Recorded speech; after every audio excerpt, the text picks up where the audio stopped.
Certo dia, navegando pelos rios, que alegria eu senti. Ao saber que vou levando a palavra do Senhor.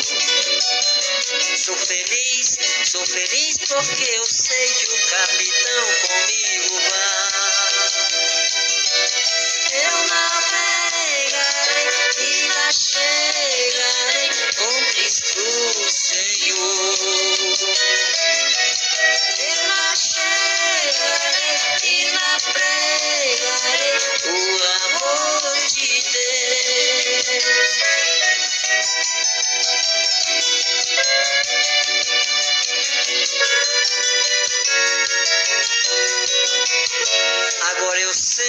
Agora eu sei que Jesus Cristo pra sempre me guardará. Ao chegar a noite com seu manto ele me cobrirá. Sou feliz porque eu sei que o capitão comigo vai. Eu navegarei e lá chegarei com Cristo Senhor. Eu lá chegarei e lá pregarei o amor de Deus.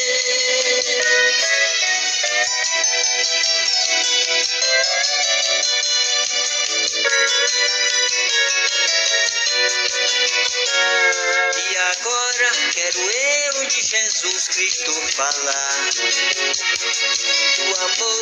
Do amor de Jesus Cristo que Ele tem para te dar. Sou feliz porque eu sei que o capitão comigo vai. Eu navegarei e lá chegarei com Cristo Senhor. Eu lá chegarei e lá pregarei o amor de Deus.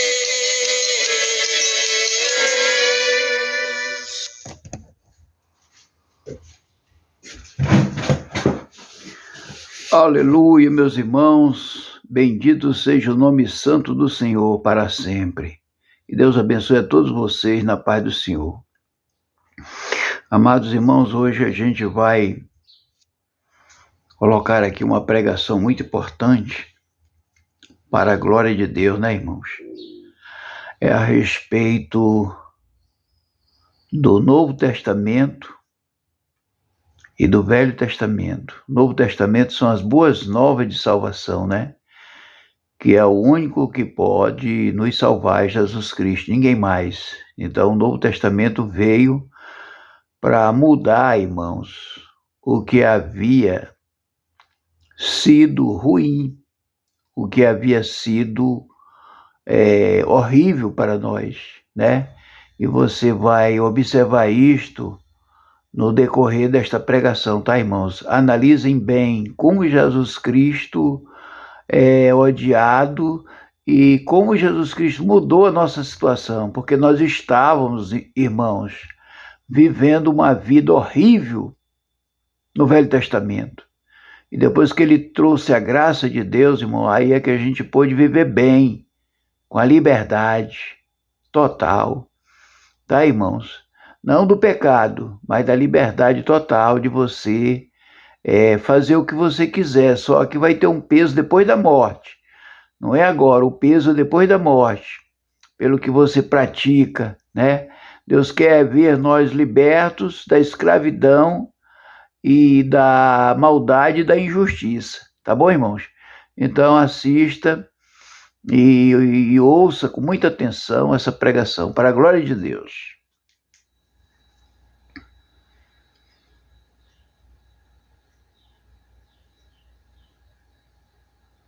Aleluia, louvado seja o santo nome do Senhor. Aleluia, glórias a Deus. Louvado seja o santo nome do Senhor. Fique atento, tá, irmãos? Para esta pregação, uma pregação que realmente você vai se impressionar E se eu te dissesse que na época do Antigo Testamento, meninas de 12 anos eram vendidas em casamento, como se fossem mercadorias? Imagine você acordando numa manhã qualquer e descobrindo que sua filha, de apenas 12 anos, seria vendida em casamento para um homem 3 vezes mais velho. Pois bem, no mundo do Antigo Testamento, isso não só era comum, como era considerado perfeitamente normal. E olha só que curioso. As mulheres eram literalmente tratadas como propriedade dos homens, primeiro do pai e depois do marido. Na época dos patriarcas, um homem podia ter quantas esposas pudesse sustentar. Tá, mas e aí? Abraão tinha Sara, mas também tinha Agar. E isso gerava conflitos familiares intensos que moldavam destinos inteiros. Jacó casou com Lia e Raquel, numa história de trapaça familiar que parece novela mexicana. Trabalhou 7 anos por Raquel. Foi enganado com Lia e teve que trabalhar mais 7 anos pela mulher que realmente amava. E não parou por aí. Ainda teve filhos com 2 servas, Bila e Zilpa, totalizando 4 mulheres e 12 filhos que dariam origem às 12 tribos de Israel. Salomão, segundo os registros bíblicos em 1 Reis 11, teve nada menos que 700 esposas e 300 concubinas. E sabe o mais impressionante? Muitas dessas mulheres eram princesas estrangeiras, casamentos políticos que serviam para selar alianças entre nações. Mas teve um preço. Essas mulheres trouxeram seus deuses pagãos e desviaram o coração de Salomão, levando-o ao declínio do reino. As mulheres não tinham direito à herança, não podiam escolher seus maridos e eram consideradas impuras durante o período menstrual, tendo que se isolar da família por 7 dias. O dote? Isso era pago pelo noivo à família da noiva, como se estivesse comprando um bem valioso. 50 moedas de prata era o preço padrão, o mesmo valor de um escravo. E em casos de dívida ou guerra, as filhas podiam ser vendidas como escravas. Na lei descrita em Êxodo 21, uma filha vendida como escrava não tinha os mesmos direitos de libertação que um homem. E se o marido dela morresse, a viúva ficava à mercê do parente mais próximo do falecido, que decidia se casava com ela ou não. Mas espera que a história fica ainda mais surpreendente. Além de toda essa situação dramática das mulheres, o Antigo Testamento nos conta sobre um tempo em que seres celestiais caminhavam entre os humanos. Gênesis 6 relata que os filhos de Deus, interpretados como anjos, viram que as filhas dos homens eram bonitas e as tomaram como esposas.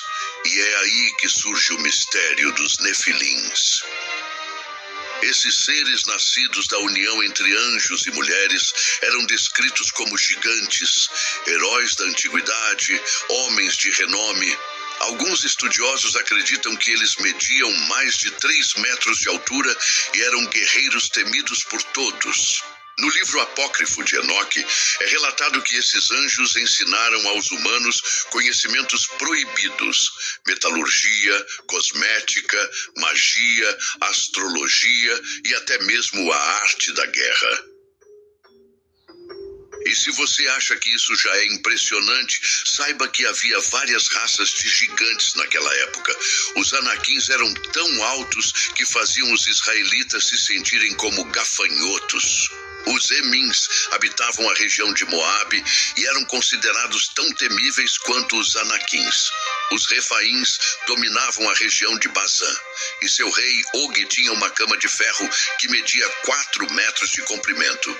Golias, o famoso gigante derrotado por Davi, media quase 3 metros de altura, tinha uma armadura que pesava cerca de 60 quilos e a ponta de sua lança pesava 7 quilos. Mas ele não era o único. Tinha 4 irmãos igualmente gigantescos que foram mortos pelos guerreiros de Davi. As mulheres dessa época viviam sob constante medo não apenas dos homens que as controlavam, mas também desses seres sobrenaturais que podiam cruzar seu caminho. Havia lendas de gigantes que roubavam mulheres para serem suas esposas, histórias passadas de geração em geração que aterrorizavam as jovens israelitas. Se você está impressionado com como eram tratadas as mulheres e com a existência de gigantes, comente agora. Eu quero saber mais, para mostrar que está acompanhando essas revelações chocantes. E se você pensa que isso já é perturbador, prepare-se para descobrir no próximo capítulo o que as pessoas comiam, incluindo insetos e sangue, as práticas médicas bizarras que matavam mais do que curavam, e como era viver sob a constante ameaça de um Deus, que naquela época demonstrava uma face muito mais cruel do que imaginamos. Agora imagine que você está sentado para o café da manhã e, em vez de pão com manteiga, tem um prato cheio de gafanhotos torrados com mel. Pois é, no Antigo Testamento isso era considerado uma refeição comum e até nutritiva. Levítico 11 lista os insetos que podiam ser comidos: gafanhotos, grilos, locustas e besouros saltadores. E olha só que curioso. João Batista sobreviveu comendo gafanhotos e mel silvestre no deserto. Essas criaturas eram consideradas tão importantes que quando uma praga de gafanhotos atacava, significava punição divina. Mas quando apareciam em quantidades normais, eram uma bênção alimentícia. A dieta era tão restrita que comer o alimento errado podia significar sentença de morte. Carne de porco, proibido. O porco era considerado o animal mais impuro de todos. Frutos do mar sem escamas, impuros. Camarão, lagosta, ostras, nada disso estava no cardápio. Misturar carne com leite? Nem pensar. Por isso, até hoje, os judeus ortodoxos mantêm cozinhas separadas para laticínios e carnes. Mas tinha comidas que hoje consideraríamos estranhas, porém permitidas. Comer gordura animal era um luxo, beber sangue de certos animais era proibido, mas a gordura não. Comer frutas diretamente do chão era impuro, mas se caíssem numa cesta, estavam liberadas. E acredite, pão feito com esterco humano foi ordenado por Deus ao profeta Ezequiel como símbolo do que aconteceria durante o cerco de Jerusalém. Mas o que realmente vai fazer você perder o sono é pensar nas práticas médicas da época. Tinha lepra? Você era isolado da sociedade, considerado morto em vida. Tinha que gritar impuro, impuro, ao se aproximar de alguém. A doença poderia ser qualquer condição de pele, mas o tratamento era sempre o mesmo. Isolamento total, sangramento. A solução era mais sangramento. Acreditava-se que retirar sangue do corpo curava doenças. Dor de cabeça? Faziam furos no crânio para liberar os espíritos malignos. Infecções? Aplicavam esterco de pomba na ferida. E para a purificação após tocar um morto, água misturada com cinzas de uma novilha vermelha queimada era aspergida sobre a pessoa por 7 dias. A mulher com fluxo de sangue por 12 anos, relatada nos evangelhos, ela gastou toda a sua fortuna com médicos que provavelmente a submeteram a sangrias, poções de ervas venenosas e rituais dolorosos que só pioraram sua condição. Mas a parte mais perturbadora dessa história é quando conhecemos a face implacável de Deus naqueles tempos. Lembra do dilúvio? Deus se arrependeu de ter criado a humanidade e decidiu exterminar tudo com água. Apenas Noé e sua família sobreviveram. Bilhões de pessoas, incluindo crianças, bebês ainda no ventre, animais inocentes, todos morreram afogados em 40 dias de chuva incessante. E as pragas do Egito? Vamos contar uma por uma. Deus transformou toda a água em sangue. Imagine rios, lagos, até a água dos jarros virando sangue, os peixes morrendo, o fedor insuportável. Depois vieram milhões de rãs invadindo casas, camas, fornos. Então surgiu uma infestação de piolhos que cobriu homens e animais. Em seguida, enxames de moscas que escureceram o céu. Todo o gado egípcio morreu de uma peste fulminante, enquanto o gado israelita permaneceu intacto. Úlceras purulentas cobriram o corpo das pessoas, desde o faraó até o mais humilde servo. Chuva de granizo misturada com fogo caiu do céu, destruindo plantações e matando qualquer um que estivesse ao ar livre. Gafanhotos devoraram o que sobrou, cobrindo o solo como um tapete vivo. 3 dias de escuridão total, tão densa que podia ser tocada, envolveu o Egito.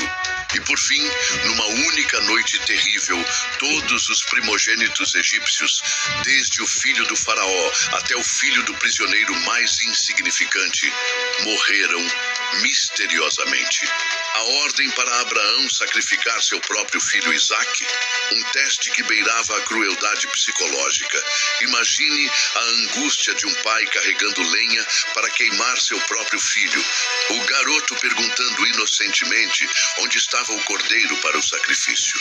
Sodoma e Gomorra, cidades inteiras destruídas por fogo e enxofre, com todos os habitantes, homens, mulheres, crianças, animais, queimados vivos. A mulher de Ló, transformada em estátua de sal apenas por olhar para trás, demonstrando curiosidade humana. E sabe o que é mais chocante? Quando os israelitas adoraram o bezerro de ouro, Deus ordenou que irmão matasse irmão, e cerca de 3.000 pessoas foram executadas num único dia. Os levitas percorreram o acampamento com espadas, matando amigos e parentes sem piedade. Era um Deus que exigia obediência absoluta e punia com severidade extrema qualquer desvio.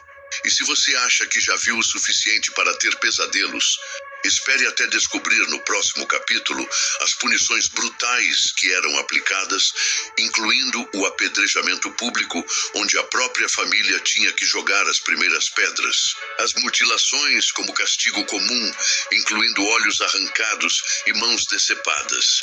E o perturbador mundo dos sacrifícios que às vezes incluíam seres humanos sendo queimados vivos. Você consegue imaginar uma multidão furiosa cercando uma pessoa, cada um segurando uma pedra na mão, pronto para atirar até que a vítima morra em agonia? Pois bem, o apedrejamento era uma das formas mais comuns de execução no Antigo Testamento. E olha só que perturbador. Bastava trabalhar no sábado. Sim, apenas coletar lenha no dia sagrado, cometer adultério, blasfemar contra Deus ou até mesmo ser um filho rebelde para receber essa sentença de morte. E tinha um detalhe macabro. A própria família da vítima tinha que jogar as primeiras pedras. O pai apedrejando o próprio filho, o marido apedrejando a esposa, os irmãos participando da execução. E a comunidade toda era obrigada a participar. Recusar-se era considerado cumplicidade com o crime. A brutalidade não parava por aí. O famoso olho por olho, dente por dente, era aplicado literalmente. Perdeu a visão de alguém? Tinha o próprio olho arrancado com uma lâmina quente. Quebrou o dente de outro? Perdia o seu, arrancado com pinças. E havia casos ainda piores. Ladrões podiam ter as mãos decepadas com machados cegos para aumentar o sofrimento. E quem blasfemasse contra Deus tinha a língua cortada ou perfurada com ferro em brasa. A escravidão, totalmente legalizada e institucionalizada. Um pai podia vender sua filha como escrava, e ela jamais seria libertada como os escravos homens. O preço, geralmente 30 moedas de prata, o mesmo valor pelo qual Judas traiu Jesus. E se um escravo fugisse e fosse capturado? As consequências eram terríveis. Marcação com ferro quente no rosto, mutilações, como cortar tendões para impedir nova fuga, e até execução pública, como exemplo para outros escravos. Havia um ritual especialmente cruel. Se um escravo decidisse ficar com seu senhor após o período de servidão, seu ouvido era furado com uma sovela contra a porta da casa, marcando-o como propriedade perpétua. E agora, prepare-se para a parte mais macabra: os sacrifícios. Milhares de animais eram mortos diariamente no templo. O sacerdote cortava a garganta do animal, coletava o sangue em bacias de ouro, espalhava-o pelos chifres do altar e pelo chão. As entranhas eram removidas, lavadas e queimadas. O cheiro de sangue e carne queimada era constante em Jerusalém e tinha regras específicas. Para pecados graves, um touro; para pecados menores, um cordeiro. Os pobres podiam oferecer pombas e os muito pobres apenas farinha, mas o sangue era essencial. Sem derramamento de sangue não há perdão, dizia a lei. Mas havia algo ainda mais perturbador: indícios de sacrifícios humanos. A história da filha de Jefté é arrepiante. Ele prometeu sacrificar a primeira coisa que saísse de sua casa se vencesse uma batalha. Quem saiu dançando com tamborins para celebrar sua vitória? Sua única filha. E o mais terrível, o texto sugere que ele cumpriu o voto, dando-lhe 2 meses para lamentar sua virgindade antes do sacrifício. O Vale de Inom, perto de Jerusalém, era conhecido como o lugar onde crianças eram queimadas vivas em sacrifício ao deus Moloque. Os pais colocavam seus bebês nos braços incandescentes da estátua enquanto tambores abafavam os gritos. Esse lugar se tornou tão amaldiçoado que Jesus o usou como símbolo do inferno, Gena. Mas os eventos sobrenaturais dessa época desafiam nossa compreensão. Lembra da história de Corá? Ele desafiou Moisés e de repente a terra se abriu sob seus pés, engolindo-o vivo junto com toda a sua família, servos, tendas e bens. O chão se fechou sobre eles, como se nada tivesse acontecido. E não para por aí.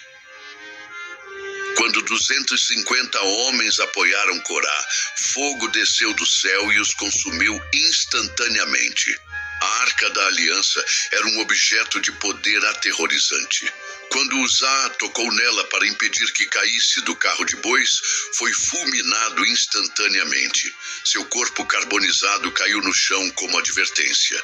Quando os filisteus a capturaram, tumores malignos surgiram em toda a população. Ratos infestaram suas cidades e seus deuses caíram e se quebraram diante dela. 7 meses de terror até que a devolveram com ofertas de ouro. E mais, quando os curiosos de Bet-Semes ousaram olhar dentro da arca, 70 homens caíram mortos instantaneamente. Seus corpos encontrados com expressões de horror absoluto. O poder era tão grande que apenas os levitas, usando vestes especiais e seguindo rituais específicos, podiam se aproximar dela. A vara de Arão, que se transformou em serpente diante do faraó, não foi um truque. Ela devorou as serpentes dos magos egípcios. O Mar Vermelho que se abriu formou paredes de água de centenas de metros de altura. O maná que caía do céu tinha gosto de mel, mas apodrecia-se guardado, exceto na véspera do sábado. A rocha em Horebe jorrou água suficiente para milhões de pessoas e seus animais. E as pragas instantâneas. Miriam, irmã de Moisés, ficou leprosa na hora só por falar mal do irmão. Sua pele ficou branca como neve instantaneamente. Uzias, rei de Judá, ao tentar queimar incenso no templo, foi atingido por lepra na testa diante dos sacerdotes. Geazi, servo de Eliseu, ao mentir e cobiçar presentes, recebeu a lepra de Naamã, ele e toda a sua descendência. Se você está chocado com essas punições brutais, comente: isso é inacreditável. E me diga qual dessas histórias mais te impressionou. E prepare seu coração para o último capítulo, onde você vai descobrir as ordens divinas para exterminar povos inteiros, incluindo genocídios onde até bebês eram mortos. Os rituais de sangue mais perturbadores envolvendo automutilação e possessão, e como era viver em um mundo onde profetas prediziam o fim dos tempos com visões apocalípticas terríveis, e onde práticas que hoje seriam consideradas crimes hediondos eram parte das celebrações religiosas. E agora chegamos ao momento mais sombrio de todos. Você consegue imaginar uma ordem divina para exterminar uma cidade inteira? Pois é exatamente isso que aconteceu em Jericó. A ordem era clara e aterrorizante. Matar todos, homens, mulheres, crianças, bebês, idosos e até animais. Josué executou essa ordem sem piedade. Espadas atravessaram corpos de crianças nos braços de suas mães, anciãos foram decapitados e até os animais domésticos foram massacrados. E não foi caso isolado. Os amalequitas, Deus ordenou seu extermínio total através do profeta Samuel. A ordem específica: vai, pois, agora e fere a Amaleque e destrói totalmente tudo o que tiver e não lhe perdoes. Porém, matarás desde o homem até a mulher, desde os meninos até os de peito, desde os bois até as ovelhas e desde os camelos até os jumentos. Saul foi punido não por matar demais, mas por matar de menos. Ele poupou o rei e alguns animais. Os midianitas, mesma coisa. Moisés ficou furioso quando seus soldados pouparam as mulheres e crianças, ordenando que matassem todos, exceto as virgens que seriam tomadas como espólio de guerra. 32.000 virgens foram distribuídas entre os soldados como propriedade. Os meninos, todos executados, alguns ainda mamando no peito de suas mães. Cidades inteiras foram dedicadas à destruição. O termo hebraico eren significava consagrar algo a Deus através da destruição total. Ai, Hazor, Laquis, Eglon, todas sofreram o mesmo destino. Os arqueólogos encontram camadas de cinzas e ossos carbonizados que confirmam esses massacres. E os rituais? Prepare-se para o mais perturbador. Sangue era espirrado nas paredes, nos altares, nas pessoas. Os sacerdotes andavam descalços em poças de sangue animal que chegavam aos tornozelos. O chão do templo tinha canaletas para escoar o sangue para o vale do Cedron, tingindo o riacho de vermelho. Havia o ritual do bode expiatório. 2 bodes eram trazidos, um sacrificado e seu sangue espalhado no Santo dos Santos. O outro recebia simbolicamente todos os pecados do povo através da imposição de mãos do sumo sacerdote. Depois era levado ao deserto para morrer de fome e sede ou ser empurrado de um penhasco. Mas os rituais pagãos eram ainda piores. Os profetas de Baal, no confronto com Elias, cortavam-se com facas e lanças até o sangue jorrar, dançando freneticamente por horas. Sacerdotes de Moloque tocavam tambores para abafar os gritos das crianças queimadas vivas. Em Canaã, a prostituição ritual era comum. Homens e mulheres se prostituíam nos templos como ato de adoração. Os nazireus faziam votos que incluíam nunca cortar o cabelo ou a barba, não tocar em mortos, nem dos próprios pais, e não comer uvas ou qualquer derivado. Sansão era nazireu desde o nascimento, e seu poder estava ligado a esse voto. Quando Dalila cortou seu cabelo, ele perdeu sua força sobrenatural, mas nada se compara ao mundo sobrenatural que permeava aquela época. A bruxa de Endor conseguiu invocar o espírito de Samuel dos mortos para falar com o rei Saul. Isso mesmo, necromancia na Bíblia. O espírito apareceu como um ancião, envolto em um manto, e Saul caiu com o rosto em terra, apavorado. Samuel profetizou sua morte no dia seguinte, o que se cumpriu. O Vale dos Refaíns era conhecido como a terra dos espíritos dos gigantes mortos, um lugar tão assombrado que ninguém ousava passar por lá à noite. Pastores relatavam ouvir vozes profundas e ver sombras gigantescas se movendo entre as rochas. Diziam que os espíritos dos nefilins ainda vagavam por ali, buscando vingança. Os profetas viviam em estado de êxtase. Ezequiel teve visões que desafiam a compreensão. Rodas dentro de rodas cobertas de olhos, criaturas com 4 faces, homem, leão, boi e águia, tronos de safira, e foi transportado pelo cabelo através do ar até Jerusalém. Comeu um rolo de pergaminho que tinha gosto de mel e ficou mudo por semanas. Daniel não apenas interpretava sonhos, mas sobreviveu uma noite inteira na cova dos leões. Os leões, famintos a ponto de devorar imediatamente os acusadores de Daniel, quando jogados na cova, ficaram mansos como gatinhos na presença do profeta. Ele também viu visões de impérios representados por bestas monstruosas emergindo do mar. Elias foi alimentado por corvos que traziam pão e carne, multiplicou azeite e farinha, ressuscitou mortos, fez descer fogo do céu que consumiu não apenas o sacrifício, mas também as pedras do altar, e foi arrebatado aos céus em uma carruagem de fogo puxada por cavalos flamejantes, em meio a um redemoinho. E as festas religiosas escondiam práticas que hoje seriam crimes hediondos. Durante a adoração ao bezerro de ouro, as pessoas se entregaram a orgias desenfreadas, bebedeiras e danças lascivas. Nos cultos a Baal, havia prostituição ritual envolvendo crianças, sacrifícios humanos e automutilação em massa. O festival de Astarote incluía ritos de fertilidade com orgias públicas, onde até crianças eram iniciadas sexualmente. Em Baal Peor, os israelitas participaram de rituais que incluíam comer sacrifícios oferecidos aos mortos, práticas sexuais com sacerdotisas do templo e automutilação. 24 mil morreram na praga resultante. O sobrenatural era tão presente que objetos comuns ganhavam poderes divinos.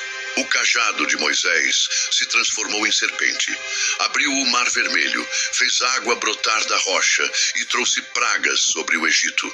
O manto de Elias dividiu o rio Jordão e passou seu poder profético para Eliseu. Os muros de Jericó, com metros de espessura, caíram ao som de trombetas e gritos.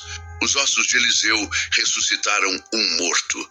O sol parou no céu por quase um dia inteiro para Josué terminar uma batalha. Qualquer um que tocasse o Monte Sinai enquanto Deus falava com Moisés era fulminado.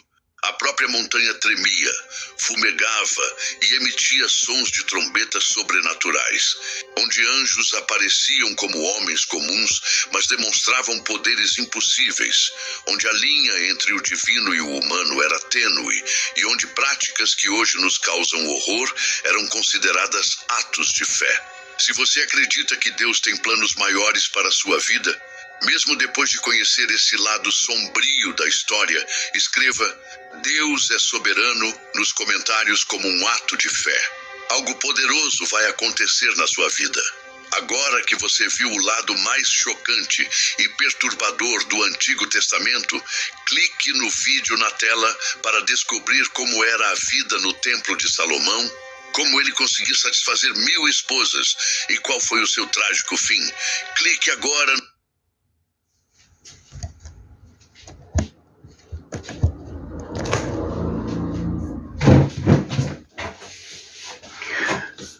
Aí, meus irmãos, aí apareceu Jesus Cristo para nós termos vitória, irmãos. Ele acabou com a escravidão, com a lei e os profetas, né? E aí, meu irmão, hoje, ele fala para você: se com a tua boca confessares ao Senhor Jesus, e em teu coração creres que ele ressuscitou dentre os mortos, serás salvo, porque é com o coração que se crê para a justiça, e com a boca se faz confissão para a salvação. Agora, meu irmão, está entre você e Deus. Você viu o que é melhor para nós? É Jesus Cristo, né? O Velho Testamento era assim, irmãos. Foi coisa muito horrível. Foi por isso que Jesus Cristo desceu para nos salvar. Tá bom, meu irmão? Vamos ouvir aqui um hino e já já a gente volta para fazermos o encerramento, tá, irmão? Louvado seja o santo nome do Senhor. Glórias a Deus.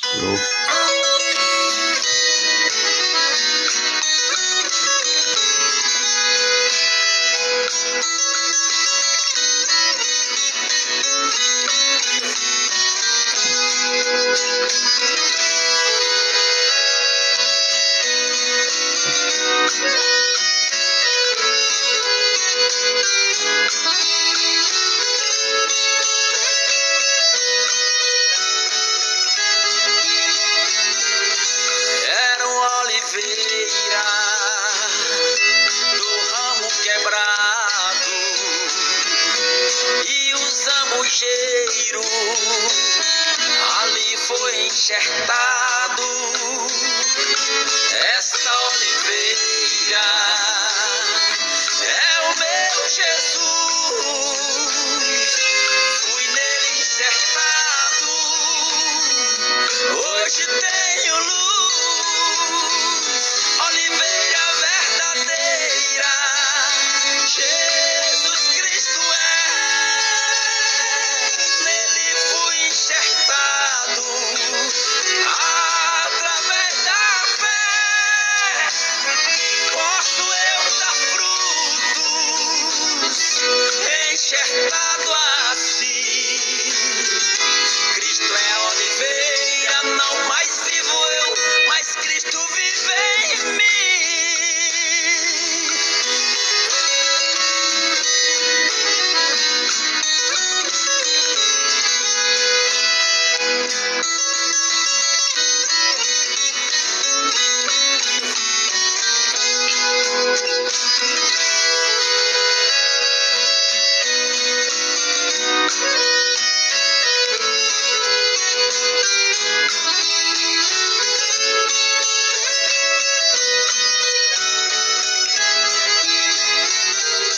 Sambujeiro bravo, não dá frutos bons, assim era eu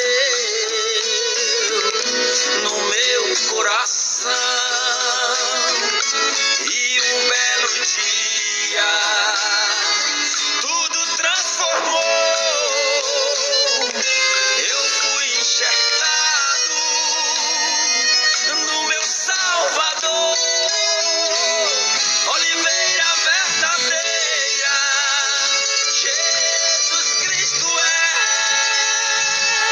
nele fui enxertado, através da fé, posso eu dar frutos, enxertado assim. Cristo é oliveira, não mais vivo eu, mas Cristo vive em mim.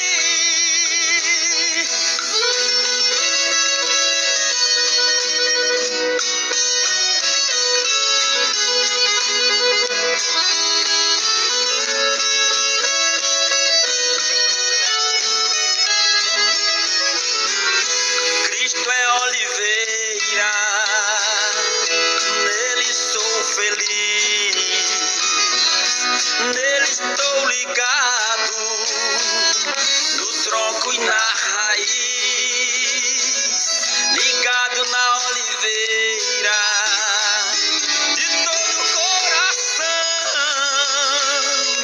posso eu dar frutos e dar frutos bons, oliveira verdadeira, Jesus Cristo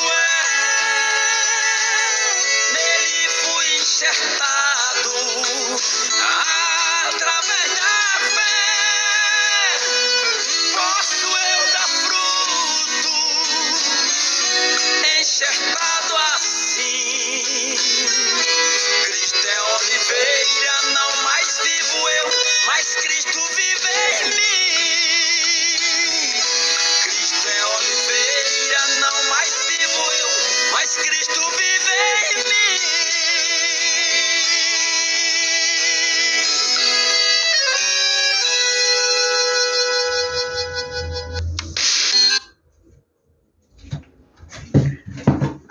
Aleluia, irmãos. Aleluia, irmãs.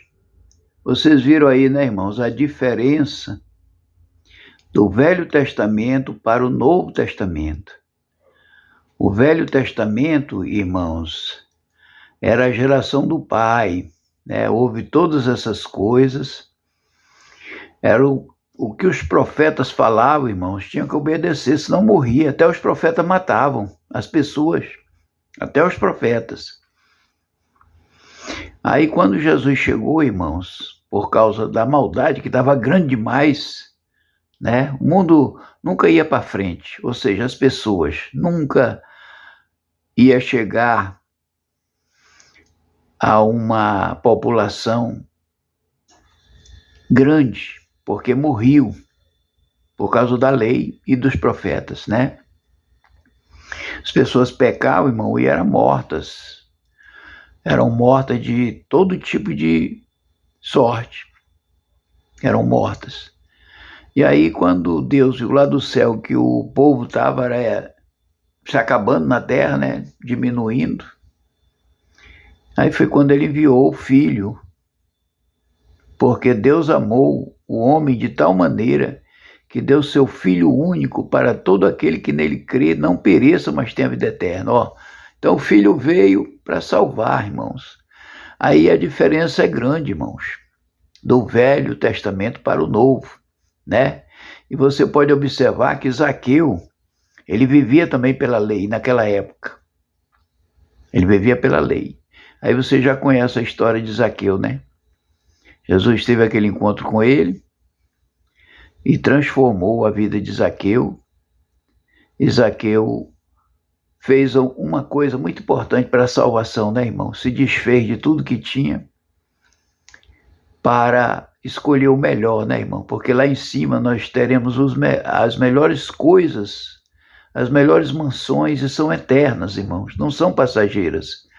Então Zaqueu, ele escolheu ir para um céu de glória, onde tudo em abundância, toda a riqueza, ele vai participar, e já está participando, né, porque ele foi salvo, de toda a riqueza para sempre, irmão. Não é aqui na terra, que é pouco tempo, né? O tempo aqui é muito pouco, mas ele escolheu a riqueza para sempre, que é o céu de glória, né, irmão? Lá ele vai andar em cima das ruas de ouro, os mares são de cristais, os muros de jaspes, e ele vai contemplar toda a beleza, toda a grandeza, toda a alegria do céu, né, irmãos? Assim, meu irmão, minha irmã, foi Jesus Cristo. E ele te chama dizendo para você novamente: se com a tua boca confessares ao Senhor Jesus, e em teu coração creres que ele ressuscitou dentre os mortos, serás salvo, porque é com o coração que se crê para a justiça, e com a boca se faz confissão para a salvação. Amém, irmãos? Fiquem na paz do Senhor e até o próximo vídeo. Amém.